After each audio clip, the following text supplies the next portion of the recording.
Hello students, अपन शुरू कर रहे हैं आज अपने बुक का chapter number second, inverse trigonometric function. तो फंक्शन के बारे में अपन ने 11th क्लास में पढ़ रखा है, उसी को थोड़ा बहुत रिवाइज कर देता हूं। देखो फंक्शन के बारे में क्या बताया था तुम लोगों को कि a relation f from set A to set B, a relation f from set A to set B is called function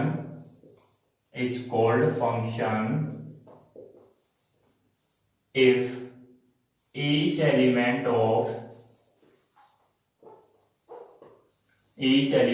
set A has one and only one image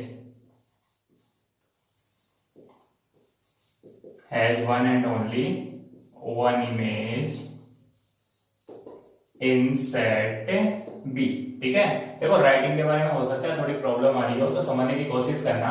function के बारे में क्या बताया था मैंने, a relation f from set A to set B is called function if each element of set A has one and only one image in set B।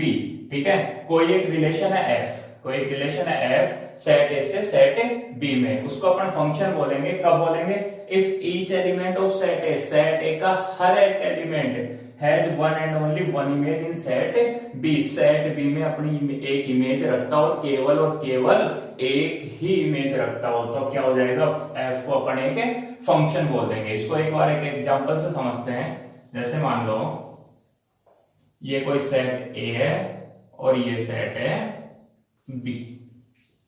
ठीक है, set ए के जो एलिमेंट्स है वो है A, B, C, D और set B के elements हैं E, F, G, H। मान लेते हैं ये कोई रिलेशन है F1। अभी मैं इसको रिलेशन बोल रहा हूं F1 को, फिर प्रूफ करेंगे ये फंक्शन होगा या नहीं होगा।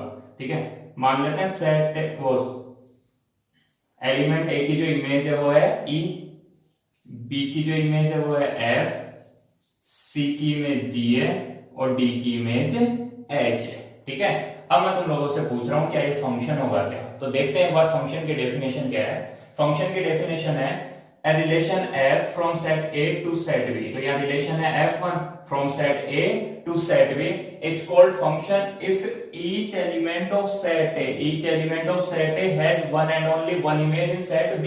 सेट A के हर एलिमेंट की इमेज होनी चाहिए और केवल एक ही इमेज होनी चाहिए। तो देखते हैं यहाँ पे ये जो सेट A है इसके एलिमेंट है A, B, C and D। तो सबसे पहले तो चेक करते हैं क्या सेट A के हर एलिमेंट की इमेज है क्या। तो देखो A की इमेज है E, B की इमेज है F, C की इमेज है G और D की इमेज है H। ठीक है, इसका मतलब क्या हुआ, सेट A के हर एलिमेंट की इमेज है और सेट A के हर एलिमेंट की, अब देखो केवल एक ही इमेज है या एक से ज्यादा इमेज हो रही है।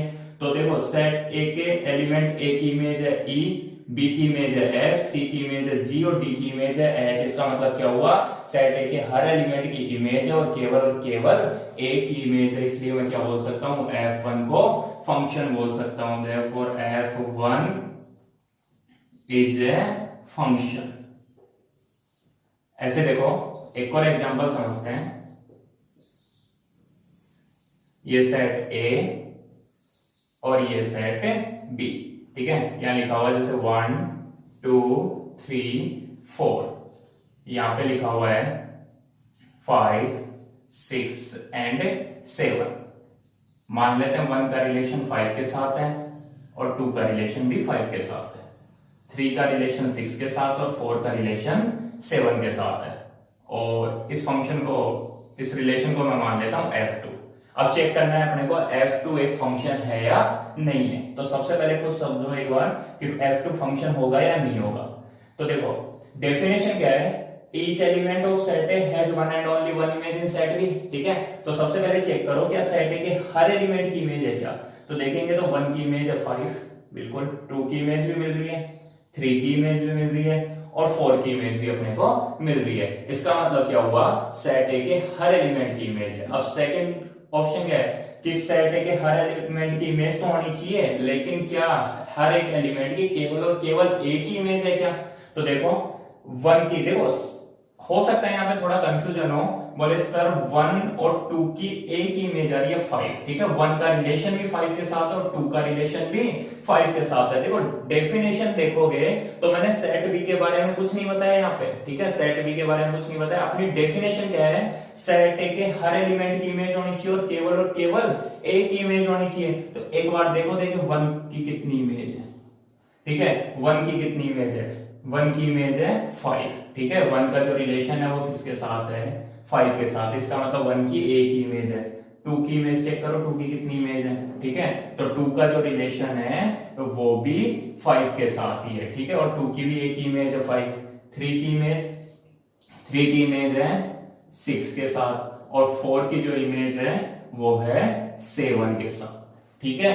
तो अब ये फंक्शन होगा या नहीं होगा। देखो हो सकता है थोड़ा सा तुम्हारे को डाउट हो रहा हो, बोले सर 1 और 2 दोनों की एक ही इमेज है, लेकिन मैं क्या बोल रहा हूं, मैं ये बोल रहा हूं कि सेट ए के हर एलिमेंट की इमेज होनी चाहिए और केवल एक ही इमेज होनी चाहिए। अगर तुम इस 1 के पास जाके पूछोगे, बोले भैया तेरी कितनी इमेज है, तो 1 क्या बोलेगा, भाई मेरी तो एक ही इमेज है, वो कौन है, 5। 2 के पास में जाके पूछोगे, बोले कितनी इमेज है तेरी, तो 2 भी क्या बोलेगा, मेरी तो एक ही इमेज है, कौन है, 5, ठीक है। 3 के पास में जाके पूछोगे कितनी इमेज है, वो भी क्या बोलेगा, एक ही इमेज है, 6। और 4 के पास में जाके बोलोगे कि तेरी कितनी इमेज है, तो वो भी क्या बोलेगा, एक ही इमेज है, वो कौन है, 7, ठीक है।